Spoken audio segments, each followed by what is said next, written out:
आपने वो डायलॉग सुना होगा। लाइफ इज रेस, अगर तेज नहीं भागोगे तो कोई तुम्हें कुचल के आगे निकल जाएगा। जी हाँ, ये एक फेमस डायलॉग है थ्री इडियट्स मूवी का, जिसमें बताया जा रहा है बार बार, एक कॉम्पिटिटिव एनवायरनमेंट क्रिएट किया जा रहा है कि कॉम्पीट करो, कॉम्पीट करो, कॉम्पीट करो। That is not good for your kid. अगर आप एक अच्छे पेरेंट बनना चाहते हैं और आप अपने बच्चे को चाहते हैं कि उसका ईक्यू यानी कि इमोशनल इंटेलिजेंस बहुत अच्छे से ग्रो करे, क्योंकि लाइफ में सक्सेस के लिए आईक्यू नहीं ईक्यू ज़रूरी होता है। इसके ऊपर मैंने एक पहले भी वीडियो बनाई थी, वो आप देख सकते हैं। बच्चे के लिए ज़िंदगी को एक रैट रेस मत बनाए, चूहों की दौड़ मत बनाए। ऑलवेज कि तुम फर्स्ट आओ, फर्स्ट आओ, फर्स्ट आओ। आप डांसिंग में भी फर्स्ट आओ, आप स्टेज फियर भी नहीं होना चाहिए, आप इंग्लिश स्पीकिंग में भी फर्स्ट रहो, आप हर चीज़ में फर्स्ट रहो। आप अपने बच्चे के लिए एक टॉक्सिक एनवायरनमेंट क्रिएट कर रहे हैं एज ए पेरेंट्स। फिर हम क्या मिस्टेक करते हैं कि हम अपने बच्चे को बर्डन कर देते हैं कि तुम्हें फर्स्ट आना है, हर चीज़ में फर्स्ट आना है, तुम्हें सिंगिंग में, स्टडी में, हर चीज़ में फर्स्ट रहना है। और उससे होता क्या है, इससे बल्कि नेगेटिव इम्पैक्ट आता है।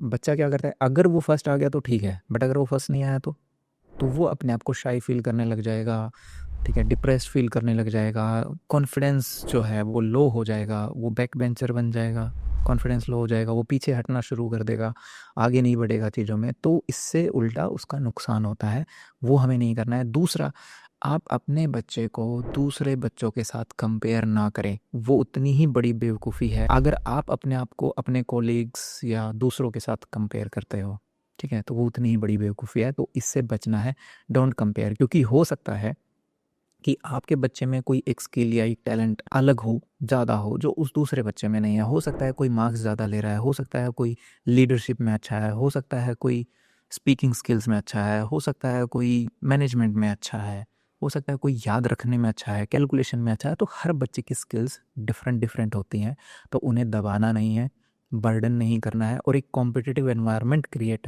मत करें। क्योंकि अगर आप देखोगे आज के टाइम डिप्रेशन बहुत ज़्यादा बढ़ता जा रहा है, फेलियर्स को एक्सेप्ट नहीं कर पा रहे हैं बच्चे, तो वो चीज़ गलत है। क्योंकि फेलियर्स तो आते ही रहेंगे, फेलियर्स तो हमारे लाइफ का पार्ट हैं। जब हम क्लासेस में पढ़ रहे हैं तो वहाँ भी फेलियर्स आते हैं, फिर हम कॉलेज चले जाएंगे, वहाँ भी फेलियर्स आएंगे, बहुत सारे फेलियर्स आते हैं। फिर उसके बाद जब हम जॉब कर रहे होंगे तो भी आएंगे, फिर जब शादी हो जाएगी, रिलेशनशिप होगी, जैसे हमें फेल हम भी बहुत सी चीज़ों में फ़ेल होते हैं, तो वो भी होएगा। बट हम उन चीज़ों को सीरियस नहीं लेते हैं। बट अगर आप बच्चे के ऊपर ये चीज़ें थोपेंगे तो वो सीरियस हो जाएगा और वो टेंशन में आ जाएगा, वो हैंडल नहीं कर पाएगा उन चीज़ों को। तो हमें क्या ध्यान रखना है, हमें अभी से इन चीज़ों का ध्यान रखना है कि हमें एक कॉम्पिटिटिव एनवायरनमेंट क्रिएट नहीं करना है, दूसरों से कंपेयर नहीं करना है। ऑलवेज़ हमें हमेशा बच्चों को मोटिवेट करना है टू डू देयर बेस्ट। जैसे कि गीता में कहा गया है, कर्म करें फल की चिंता ना करें। तो वो इस वे में कहा गया है कि आपको अपने कर्तव्य पे फोकस करना चाहिए, कर्म पे फोकस करना चाहिए।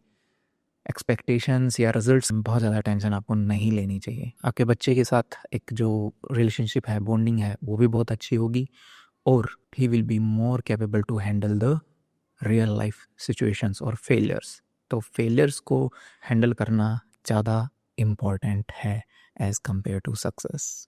क्योंकि जो थ्री इडियट का, अगर वो चीज़ अच्छी है, मतलब उस चीज़ से हमें बचना है लाइफ इज़ अ रेस से, तो उसमें एक चीज़ और भी कही गई है, स्किल्स, हैप्पीनेस, खुशी खुशी, अच्छे से पढ़ो, इंटरेस्ट लेके पढ़ो। कोई चीज़ कर रहे हो तो वो इंटरेस्ट के साथ करो। तो वो चीज़ें हमें बच्चे में डेवलप करनी है, बच्चों के हिडन टैलेंट्स को ढूंढना है कि वो किस चीज़ में अच्छे हैं, कैलकुलेशंस में है, मेमोरी बेस्ड चीज़ों में है, प्रॉब्लम सॉल्विंग स्किल्स को डेवलप करना है बच्चों में, प्लस इमोशनल चीज़ों को डेवलप करना है। और आपको एक चीज़ हमेशा ध्यान रखनी है कि आपका आपके बच्चे की लाइफ में 5 से 10% ही रोल होना चाहिए, उससे ज़्यादा नहीं। बाकी उसको आप लर्न करने दें, सीखने दें, ठीक है। क्योंकि अगर आपने बहुत ज़्यादा उसको इन्फ्लुएंस करा तो वो बच्चा जो है वो अपनी ज़िंदगी नहीं जिएगा, वो आपकी ज़िंदगी जिएगा, आपके एम्बिशंस को जिएगा। आपने क्या कर दिया है कि जो आप नहीं कर पाए हो, आप स्टेज फियर में थे, आप स्टेज पे नहीं जा पाए, आप अपने बच्चे पर वो आप अपने बच्चे पर वो थोप रहे हैं कि तू स्टेज पे जा, क्योंकि मैं तो नहीं जा पाया, ठीक है। आप अपने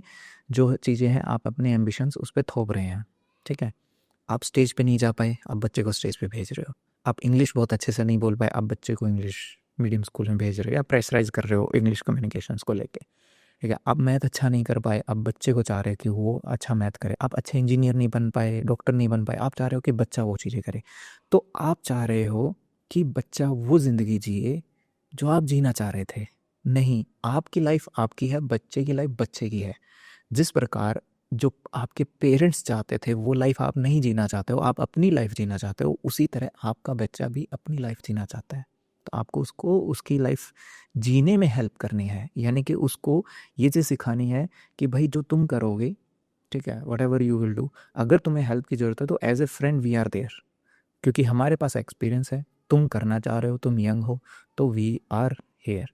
तुम्हें अलग से किसी बाहर कोई फ्रेंड्स ढूंढने की ज़रूरत है नहीं, तो we are here. Then there will be a healthy family environment, और जो पेरेंट्स और बच्चों की रिलेशनशिप होगी वो बहुत ही अवसम होगी, ज़बरदस्त होगी, और आप टॉक्सिक कल्चर से बचेंगे, और कभी भी बच्चे जो है वो गलत दिशा में नहीं जाएंगे, नेगेटिविटी में नहीं जाएंगे। जहाँ पे भी बच्चों को लगेगा, उनकी सेंस ये कहेगी कि यहाँ हो सकता है वो गलत सिचुएशन या ट्रैप में फंस सकते हैं, तो वो डायरेक्टली कम टू यू और बोलेंगे कि मैं यहाँ पे, मम्मी पापा मैं यहाँ पे फंसा हूँ, या मुझे लग रहा है कि क्या मैं इसमें फंस जाऊँगा इन चीज़ों में, यहाँ मुझे क्या करना चाहिए। तो वो औरों को छोड़कर सबसे पहले आपके पास ही आएंगे।